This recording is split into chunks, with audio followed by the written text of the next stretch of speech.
안녕하세요. 큰별쌤 최태성입니다. 자, 6월 어떤 달이죠? 네, 이 호국 보훈의 달입니다. 국가를 위해 희생하고 이 공헌하신 분들에게 정말 이 감사와 추모를 하는 그런 달이죠. 지금 우리가 오늘의 대한민국에서 살 수 있는 것은 정말 그 자신의 청춘과 목숨을 바쳐 이 나라를 지켜내기 위해 애쓰신 분들이 있었기 때문입니다. 오늘 제가 여러분들께 이 호국 보훈의 달을 맞아 들려드릴 이야기가 있습니다. 어떤 이야기인지 이 노래 먼저 들어보시고요. 한번 추측해 보시기 바랍니다. 눈보라가 휘날리는 바람찬 남구두에 어떻게 감이 오셨나요? 네, 맞습니다. 바로 6.25 전쟁 때 있었던 흥남 철수작전에 대해 제가 오늘 이야기를 해드리고자 합니다. 흥남 철수작전. 이 작전은요, 정말 자부심을 가지셔도 됩니다. 바로 이 세계 전쟁사에 있어 가장 감동적인 그 휴머니즘을 보여준 작전 중 하나로 평가받고 있기 때문입니다. 1950년 6월 25일 동족상전의 비극 6.25는 시작됩니다. 이 북한 인민군의 공세에 이 국군은 낙동강 방어선까지 이렇게 밀리지만 유엔군과 함께 인천 상륙작전을 성공시키면서 전세를 역전시켰죠. 이 국군과 유엔군은 이 38도선을 넘어 북진을 시작합니다. 드디어 1만 5천여 명의 미 해병대 1사단이 압록강 근처에 장진호까지 나아갑니다. 이제 통일이 얼마 남지 않은 듯합니다. 그러나 이때 돌발 변수가 발생하죠. 바로 중국군이 30만 군대를 이끌고 장진호 일대를 포위해버린 겁니다. 엎친 데 덮친 격인가요? 이곳 장진호는 한반도에서 가장 추운 곳이었고 때마침 강추위가 급습을 합니다. 어느 정도의 강추위였냐고요? 무려 영하 40도. 정말 이 장진호의 칼바람은요, 이 차량과 탱크의 기름을 얼어붙게 만들었고요. 너무 추운 나머지 총조차도 제대로 작동이 되지 않았습니다. 수통의 물, 식량 꽁꽁 얼어붙었겠죠. 동상에 걸린 병사가 속출했고요. 전사자들의 시신은 순식간에 얼어붙었습니다. 말 그대로 생지옥. 결국 북진 계획은 재검토되었고 이 장진호의 전 부대는 함흥으로 이동하기로 합니다. 그러나 중국군이 순순히 보내주지 않았겠죠. 치열한 전투, 밀고 밀리는 그 피해 전투가 계속됩니다. 사투를 거듭하며 벌인 장진호 전투. 결국 철수작전은 성공합니다. 중국군은요, 이 과정에서 심각한 피해를 입고 이 전열을 재정비해야 했습니다. 시간을 번 겁니다. 덕분에 흥남 철수가 가능해진 것이었습니다. 당시 흥남에는요, 이 철수를 위해 이동해야 할 병력만 10만 5천여 명, 수송해야 할 물자로는 17,000여 대의 차량과 35만 톤의 군수물자, 그리고 탱크 등이 있었습니다. 그런데 흥남 지역에는 이런 군인들과 군수물자만 있지 않았겠죠. 그 삶에 대한 그 절박함으로 모인 20만여 명의 피난민들도 있었습니다. 군인과 군수물자와 피난민으로 인산인해를 이루는 흥남. 살아남기 위한 또 다른 전쟁터가 되었습니다. 그러나 당시 흥남 철수 작전 계획에는요, 민간인 이송이 포함되어 있지 않았습니다. 미 제10군단장 알몬드 수장은 병력과 군수물자를 수송하기도 벅차기 때문에 민간인은 데리고 갈 수 없다라고 못 박았습니다.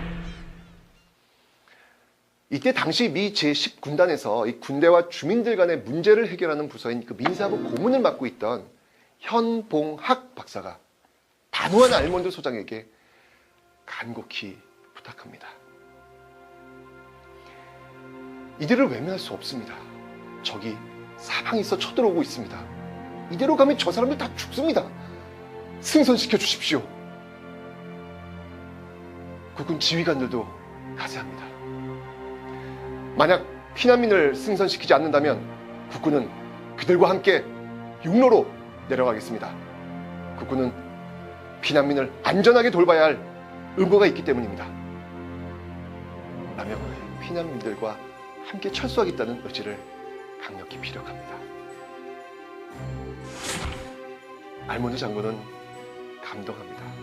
그리고 결정하죠. 피난민들과 함께 철수한다. 흥남 철수작전에는 이 군함, 민간함 등을 포함하여 193척의 배가 동원됩니다. 그중 가장 유명한 배는 메러디스 빅토리오입니다. 당시 이 배에는 25만 톤의 군수 물자를 실을 수 있었고요. 사람은 60명이 탈 수 있었습니다. 당시 이 47명의 승무원이 승선하고 있었으니까 태울 수 있는 피난민 숫자는 고작 13명뿐이었습니다.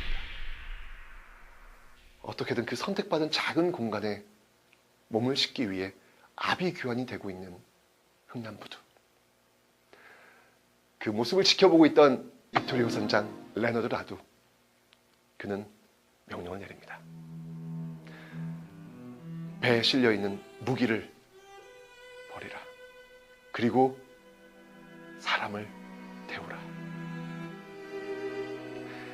결국 배에 실려있던 25만 톤의 군수 물자는 버려지고요. 14,000여 명의 피난민이 탑승하게 됩니다. 이 피난민을 태우는 데만 무려 16시간이 걸렸다고 하죠. 피난민들을 태운 메러디스 빅토리오는 12월 23일 흥남에서 드디어 출항합니다. 800km의 대장정, 피난민 14,000여 명을 태운 빅토리오는 그렇게 크리스마스 이브를 품에 안고 한 명의 희생자도 없이 경남 거제도에 도착합니다. 그런데요, 그 2박 3일 동안 메러디스 빅토리오의 승객이 바다에서 5명 늘어났습니다. 그 극한 상황 속에서 5명의 새 생명이 태어난 것이죠. 그들의 이름은 김치 1, 김치 2, 김치 3, 김치 4, 김치 5. 여러분은 기적을 믿으십니까? 저는 이것이 기적이라고 믿습니다. 이렇게 흥남철수 때 피난민 수송에 커다란 역할을 한 메러디스 빅토리오는 기네스북에 단일 선박으로 최다 인원을 구출한 배라고 등재되었습니다. 6.25 전쟁, 국군 사상자 62만여 명, 유엔군 사상자 15만 5천여 명, 민간인 사상자 250만여 명, 그리고 320여만 명의 피난민, 10만여 명의 전쟁과 그리고 수십만의 이산 가족. 우리는 이런 전쟁을 겪었습니다. 서로 죽이고 또 죽이는, 그래야만 누군가가 승리하는, 그래야만 끝나는 참혹한 비극을 경험했습니다.